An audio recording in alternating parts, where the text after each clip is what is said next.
This is ABC 7 News at 6. Good evening and thank you for joining us. I'm Devin Dagnall. It's been a little over a month since 39-year-old Virginia Cookson was found dead in her home. Her ex-boyfriend has been charged with her murder. Tonight, her family, friends, and community members gathered to remember her. Our Beth Jones is live in Cascade Park, where supporters gathered for a candlelight vigil. Beth? Yes, thank you, Devin. The vigil wrapped up a short time ago, but there are some folks still paying respects at Virginia's memorial, which is behind us. It's still sort of lit up. We're joined by Casey Frockingham with Partners for Peace. You're the organization that brought this event together. We know, of course, that people are mourning Virginia in private. Why was it important to come out here and publicly speak her name and talk about her? As a community, this is something that affects all of us when we lose one of our community members. We've also lost 16 people in Maine to domestic violence. So we just want to come together. We want to show support. We want to mourn together. And we want to spread the message as a community that domestic violence is not something that we tolerate. We don't want this in our communities, in our families, in our homes. And we want to do what we can to take action to prevent this. And we want to point out that that number you mentioned, 16, is domestic violence homicides just this year. I don't think people realize that there have been that many, and that number is frankly typical, unfortunately. It is. Roughly 50% of Maine's homicides are domestic violence related, and it's true. It's October. It's Domestic Violence Awareness Month. Since the last time that we gathered and we honored the lives that had been killed previously, this past year was 16 individuals, so that's way too many. One is too many. And so, of course, folks who came out here tonight to mourn Virginia, or Gin, as her family and friends called her, what do you want folks to know about what they're going through, just from your conversations with family and friends? Just that they're not alone. For loved ones, Virginia or Jen or Ginny, you're not alone. There, unfortunately, are people who have been in similar circumstances throughout the state and in Bangor and in Penobscot County. And we are here for you. Even if you're listening to this interview right now, maybe you didn't know Virginia at all, but maybe this is something that you're going through, or there's someone that you know is going through this. Give us a call. We want people to reach out to us for that support, and we're here 24/7. All right. Well, we thank you so much for joining us, letting us your perspective. We really appreciate it. Thank you. All right, folks. Devin, I'll send it back to you. Thank you, Beth. Certainly an important message to spread there. In other news, a Bangor man is facing domestic violence and arson charges. Bangor Police Sergeant Jason McCambly says shortly before midnight on Saturday, officers were called to a report of a fight and a tent on fire at the dead end of Sunset Avenue. A victim told police 38-year-old Paul O'Neill allegedly became violent and then set fire to the victim's tent, tossing propane canisters into the fire. O'Neill then fled on foot. McCambly says the explosions from the canisters were heard over a mile away. He says the victim self-reported minor injuries and declined medical treatment. O'Neill was located a little before noon on Sunday. He was arrested on one count of domestic violence assault and one count of arson. Well, the first leases for offshore wind sites in the Gulf of Maine have been awarded. That's according to the Federal Bureau of Ocean Management. Our Augusta reporter, Corey Bouchard, spoke with Maine's leading environmental advocacy group to learn more about how this will impact the coast of Maine. This is a really exciting day. Jack Shapiro, the Climate and Clean Energy Director for the Natural Resources Council of Maine, a leading environmental advocacy group in the state, is talking about the announcement from the federal government of the first lease of a site to develop offshore wind in the Gulf of Maine. The Gulf of Maine has some of the highest and most consistent wind speeds in the entire world. That means that any turbine that's put in the Gulf of Maine is going to be giving us more bang for the buck than it would anywhere else on the planet. Opponents of offshore wind have often cited environmental and economic impacts as the reason for their opposition, such as impact with Maine's lobster industry. Shapiro says 5 years of work and negotiations went into ensuring the offshore wind sites won't have an impact. The biggest thing that we can do is make sure that we're siting projects where there's the least amount of conflict here. And the other really good piece of news about this siting is that all of these lease areas are outside of the the zone where almost all of Maine's lobstering activity happens. The concern was that the Maine coast would be littered with offshore wind turbines, becoming an eyesore. The nearest place for any of these commercial lease areas is about 50 miles off of Maine's coast. So that's going to be over the horizon from the mainland. So there's going to be no visual impact really at all. Shapiro adds, with the announcement of Sears Island being made into an offshore wind port, Maine will see an even greater benefit to our economy through our workforce. We now have potential commercial partners for the development of a port to construct these turbines in right here in Maine, and that's really where all of the a huge amount of the jobs and economic development is going to come from, through being that hub for supply chain businesses and for construction jobs. The next lease for an offshore wind site in the Gulf of Maine isn't expected until 2028. In Augusta, I'm Corey Bouchard for ABC7 and Fox 22 News. Bangor residents are taking advantage of early in-person voting at the Cross Insurance Center. Those who can't or don't want to go to the polls on Election Day are welcome to cast their ballots in person at the Cross Insurance Center until Thursday this week from 8 a.m. to 6 p.m. There are several election workers on site to assist anyone in need. Some voters told us they wanted to avoid the crowds on November 5th, while others say they did not want to wait any longer to hear their voices heard. I wanted to make sure my ballot got in as early as possible, and so that's what I did. I was kind of worried about how much commotion would be going down here and on the 5th, and so I said I'm just going to go and give my vote early. Poll workers say the turnout on the first day of in-person early voting in Bangor was impressive. They expect even more people to trickle in throughout the week. In other news, Governor Janet Mills has been honored with a distinguished award from the President of France because of her efforts to promote and honor the French culture in Maine. French President Emmanuel Macron has awarded Governor Janet Mills with the French Legion of Honor. Governor Mills was presented the medal by the French ambassador Laurent Belly during a luncheon in Portland last week. The Legion of Honor was originally established by Napoleon Bonaparte in 1802 and is the highest order of merit for both military and civil achievements awarded by the French public. It is given to individuals who have demonstrated exceptional service and dedication to fostering ties with France. All right, well, let's turn things over to Chase Ropanak with a first look at our forecast. Thank you, Devin. Take a look outside. We had some cooler temperatures once again for today, and we can see a little bit of a wintry mix going on with some snow possibly falling in the center of the state for now. We are not associated with low pressure right now. This is actually the outside ridge of high pressure bringing these showers that are going to be making their way into our area for tonight. But we start off the day very chilly out there in the teens. We saw 17 degrees here in town, 19 in Millinocket. Some areas in the 20s by the coast, but still in the teens way up north by Clayton Lake, right around 18 degrees is what they start off with today. We were actually cooler around 17 degrees, but then we did warm up for highs today back into those mid 40s, those cooler temperatures towards the west in those upper 30s. We can see that in Greenville. Clayton Lake at 45 for today, and some areas did get up to the 50s. We can see down by the southwestern portion of the state, Portland at 50 degrees for their high going for today. Overnight, though, we're going to see that rain coming in late, right around 4, 5, 6 a.m., and lows are going to stay right around the upper 30s, the low 40s. Devin?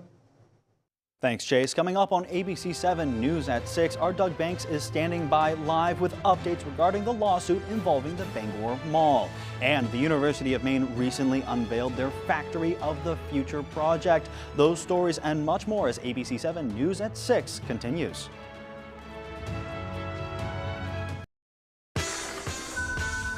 Class-leading safety features at every turn. The Hyundai Tucson. Lease an all-wheel drive Tucson for $229 a month, or get 1.99% APR or up to $1,250 bonus cash. See your local Bangor Hyundai dealer. Colburn Shoe, your mid-coast destination for quality footwear such as Skechers, Hoka, Blundstone, Dansko, Merrill, and many more. Let us pair your feet with the perfect footwear. Colburn Shoe Store, 79 Main Street, Belfast.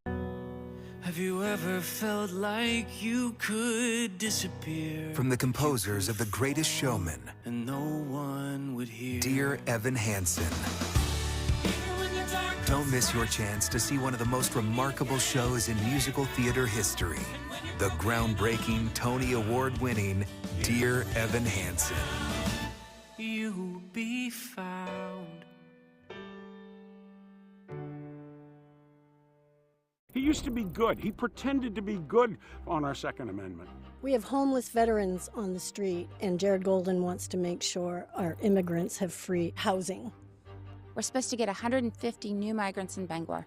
Jared Golden voted to give illegal immigrants welfare, and he voted to let them use welfare benefits on liquor and bail. Mainers are getting screwed. Jared Golden is good at saying one thing and doing something else. He's expert at it. Congressional Leadership Fund is responsible for the content of this advertising. Whether you're hurt by a landscaping truck like this, a work van like this, or any commercial vehicle, we know how to get you the big money you may deserve. Hurt by a commercial vehicle? Call the twos. We win for you.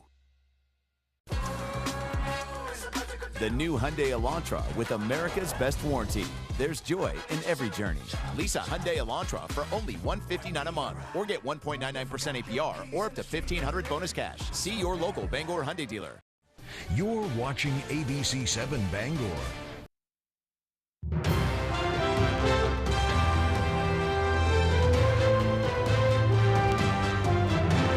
Welcome back. The city of Bangor recently filed a lawsuit against the owners of the Bangor Mall, claiming they've committed 4 city code violations. Our Doug Banks joins us live in studio with those details. Doug, what can you tell us? That's right, Devin. Bangor's code enforcement officer observed 3 separate code violations between February 6th and June 18th of this year.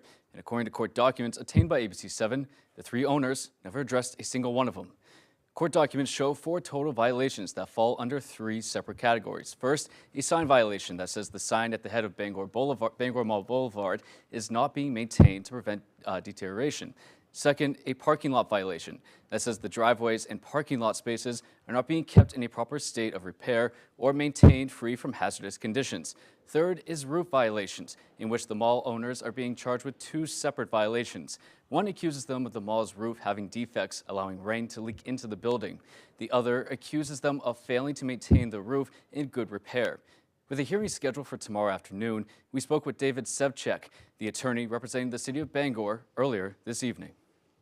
If the defendants show up or their attorney shows up, then the matter would likely be set for trial at a later, maybe 3 weeks or more away. If the defendants don't show up, the court may find them in default. Asking the owners to pay a fine of anywhere between $100 to $2,500 for each day the roof and parking lot violations go unresolved, and $100 fine per day for the sign violation. We reached out to one of the owners of the Bangor Mall, but we did not receive a response. Live in studio, I'm Doug Banks for ABC 7 News at 6. Devin? Thank you, Doug.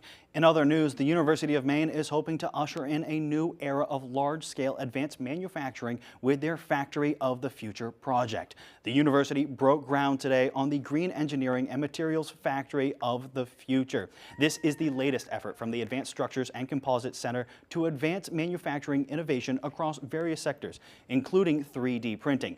Senator Susan Collins has secured more than $90 million to support the project. She hopes this will also help address critical issues facing the state, including housing and workforce shortages. I think this will inspire a lot of young people to realize that they can have exciting, advanced careers right here in the state of Maine. According to the center's executive director, they don't currently have enough space for the rate and scale of manufacturing they hope to achieve. The new 50,000 square foot facility will also serve as an interactive classroom space for thousands of students. The university is hoping to see the project completed by August of 2026. Still to come on ABC 7 News at 6, our Jody Hersey caught up with some Hamden Middle School students who are giving back to their community. And in sports, Maine hockey is coming back to the Alphon this weekend, staying in Hockey East play, hosting Merrimack. That story is right after the break.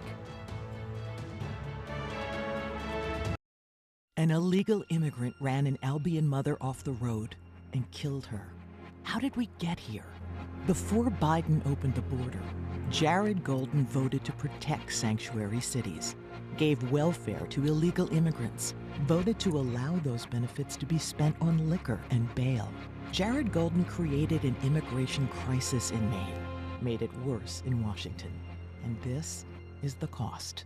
Congressional Leadership Fund is responsible for the content of this advertising. Hi everyone, Troy Pearl here. For a decade, Renewal by Andersen has been so much more than just a window and door replacement company. We've been your neighbors, your partners, your friends, growing together in a community we all proudly call home. From campuses to concerts, we've enjoyed entertainment together, celebrated life's milestones, and enhanced homes and lives. We couldn't have done it without the incredible support of our suppliers, providing us with top-notch products, and a special shout-out to our dedicated employees. You are the heart and soul of Renewal by Andersen.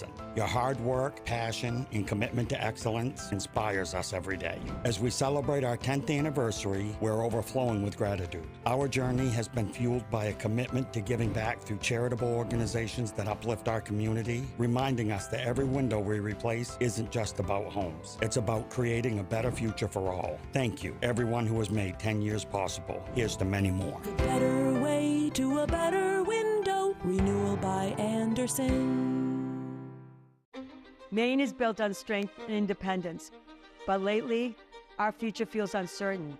I'm an Army veteran, a mother, a doctor, so I know what it means to fight for my family, my neighbors, and my state.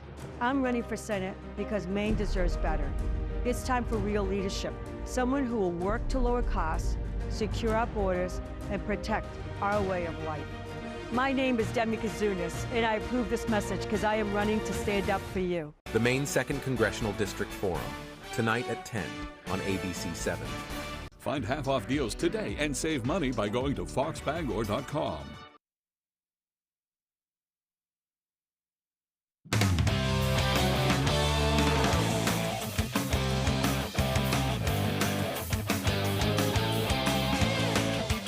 Welcome back in, everyone. Thank you for staying with us. We begin with breaking news. Ace Flagg has committed to the University of Maine men's basketball program. Per his Instagram, he will be on campus fall of 2025, competing for that season. So welcome home, Ace, and congratulations. Let's move on to the ice. Staying in Orono, Maine men's hockey returns to the Alphon this weekend, staying in Hockey East play, hosting the Merrimack Warriors Friday and Saturday night. The Black Bears traveled down to Boston this past weekend, where they picked up a series victory against Northeastern.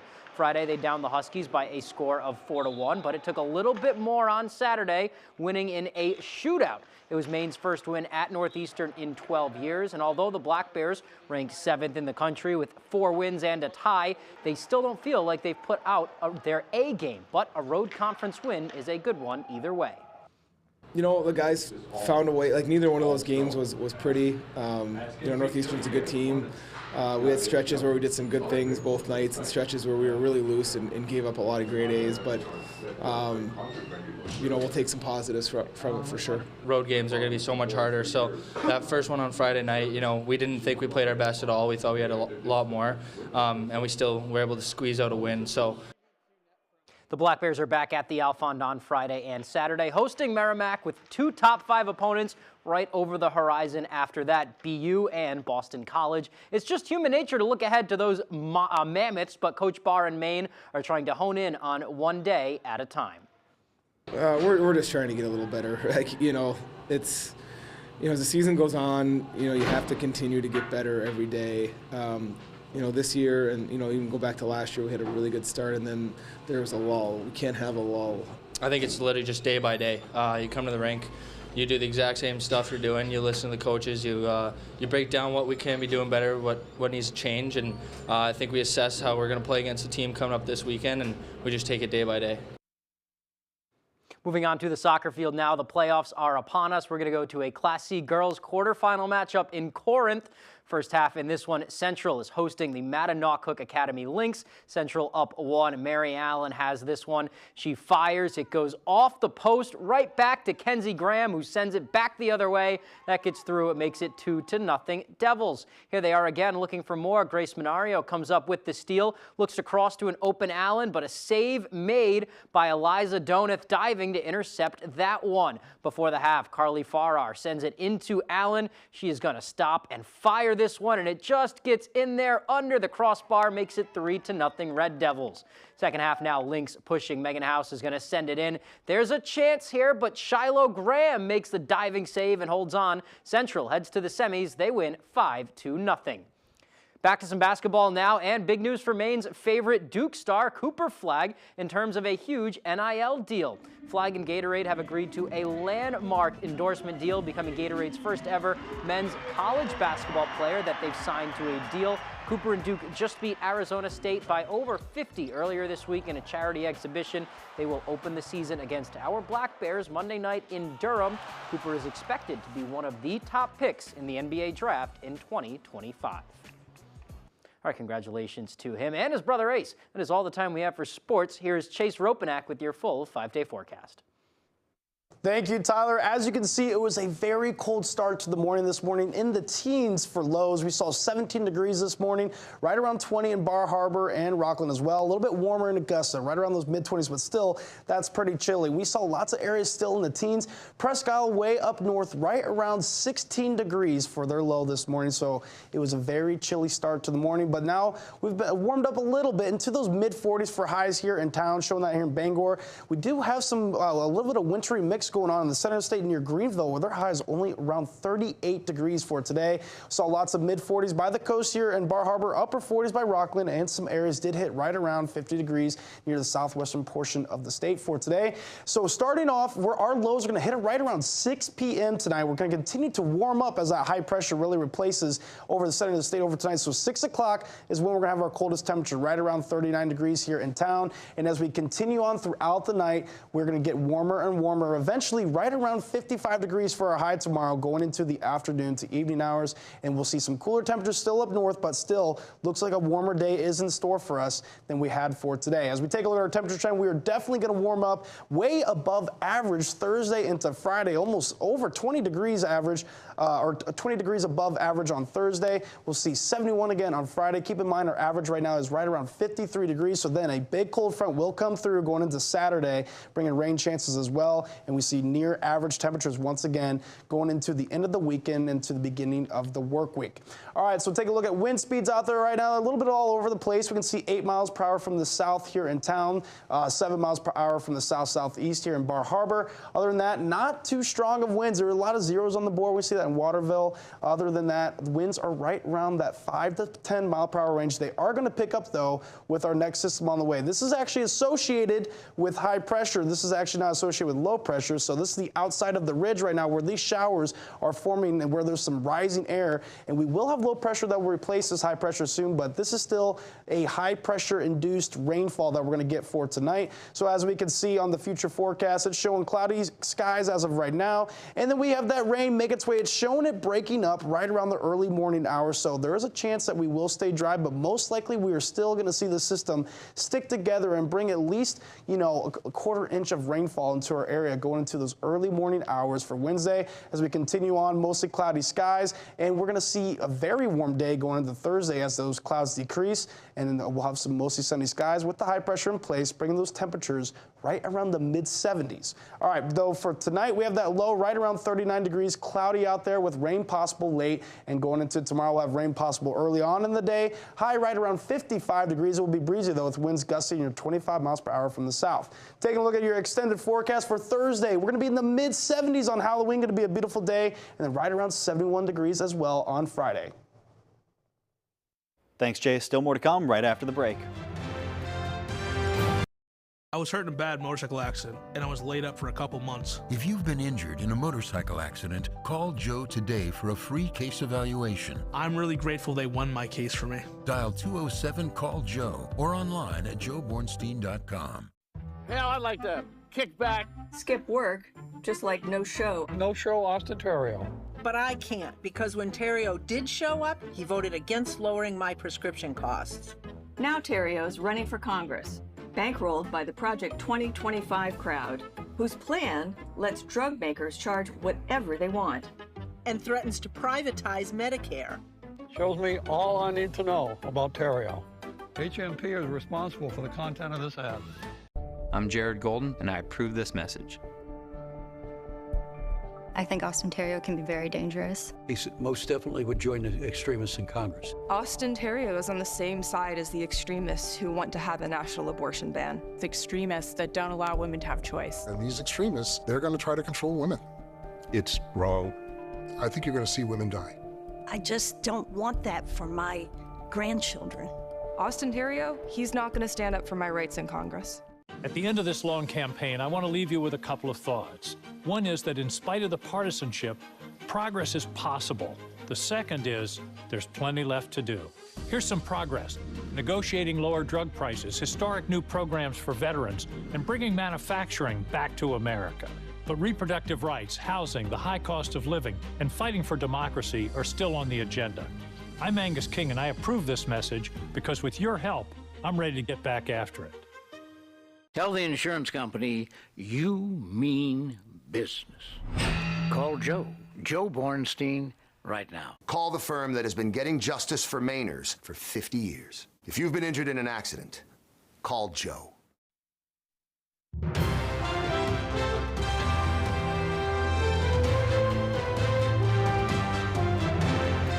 Welcome back. Hamden Middle School students are investing a little sweet equity into their community these days, armed with soap, water, and scrub brushes. And as Jody Hersey found out, it's all in an effort to honor the dead.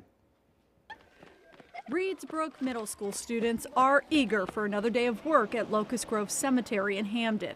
This is where the school's tombstone cleanup crew meets to clean dirty, broken, or neglected headstones in need of a little tender, loving care. It's such an altruistic thing to get middle school kids to want to do, and it seems to be one of the favorite clubs at our schools. Mrs. G says this club was started 4 years ago when her students visited the cemetery to do a research project and saw the conditions of the headstones. I think people sort of underestimate kids, and I think the world is a very scary place, and for them it's really satisfying to do something that's tangible and they can see the product of what they do. 8th grader Christopher Burnett enjoys getting his hands dirty. Cemeteries aren't a creepy thing to me. They're more of a historic place. The students say the 2 days a week they spend washing and scrubbing the tombstones in the cemetery is time well spent. I don't need a thank you. I just do it for the people who are buried here and the families of those people. Looking at all of the really beautiful different tombstones is really fun. And some people are even cleaning the broken tombstones, and that's really kind. Proving lessons can happen inside and outside of the classroom. You know, everybody driving by is benefiting from the work they're doing in here. In Hamden, I'm Jody Hersey for ABC 7 and Fox 22 News. A Bangor museum has brought back a Halloween tradition. For the second year now, the Cole Land Transportation Museum is hosting its Halloween party. Admission is $5 for adults and free for children. The public is encouraged to put on their best costumes and trick-or-treat their way through the museum. The party is scheduled to go until 7 p.m. tonight, so you got a little bit of time to get out there. Highly recommend it. It looks like they're already having a lot of fun out there, a lot of great costumes. I think I might be able to sneak in there. I think they'll accept me if I go and tell them I'm dressed as an anchorman. I think that might work. Looks like a lot of fun. All right, well, that does it for us tonight. From all of us here at ABC 7, have a great rest of your evening. And for more of your local news, join us on Fox 22 News Tonight.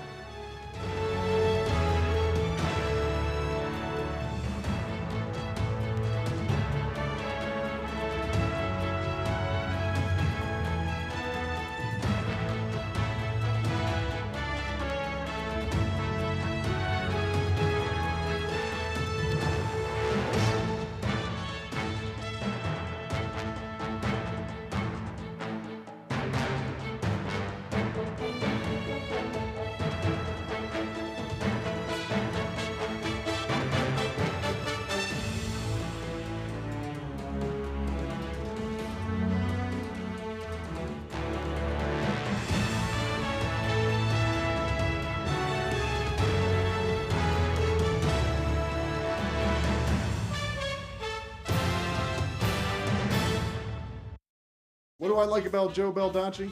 Well, the man's Italian, first off, so what's not to like? But more importantly, Joe is community focused and independently minded, and Joe gets things done, whether it's for seniors or young people or young families. He was named Legislator of the Year by the Maine Council on Aging for his work to protect seniors and their health care in many important ways. He represents Bangor and Herman well, because to Joe, everyone matters. Paid for and authorized by the Joe Baldacci for State Senate Committee, Eugene Sullivan, Treasurer. I'm a registered nurse. I work in labor and delivery, women's health care. There are a million ways a pregnancy can go wrong. Austin Theriault said that overturning Roe v. Wade was the right thing to do. Theriault wants to let politicians ban all abortions, even in Maine, with no exceptions for rape, incest, or to save a woman's life. Theriault says that's the right approach, and that's why we have to say no to Austin Theriault. HMP is responsible for the content of this ad. I'm Jared Golden, and I approve this message. Washington wasn't listening to Maine, so we brought Maine to Washington to deliver the message. Together, we stood up to Biden to protect Maine lobstermen. Worked with the Trump administration to build a veteran treatment center. Delivered $1 million to train. Who was allegedly strangled to death by her ex-boyfriend. Plus, wildfires are popping up in just about every state across the country. And we'll sit down with Wabanaki Public Health and Wellness to discuss cultural appropriation and misrepresentation during Halloween. We'll have those stories and much more just ahead. This is Fox 22 News Tonight. Good evening and thank you for joining us. I'm Devin Dagnall. It's been a little over a month since 39-year-old Virginia Cookson was found dead in her home. Her ex-boyfriend has been charged with her murder. Tonight, her family, friends, and community members gathered to remember her. Our Beth Jones joins us live in Cascade Park, where supporters gathered for a candlelight vigil. Beth? Devin, thank you. Yes, that vigil wrapping up a short time ago, very well attended, and we're joined now by Casey Falkingham, who is with Partners for Peace. Your organization put this event together. Why was it so important to come out tonight and publicly speak Virginia's name and talk about her? Well, we want to remember her. We wanted to provide a space for her friends and her family.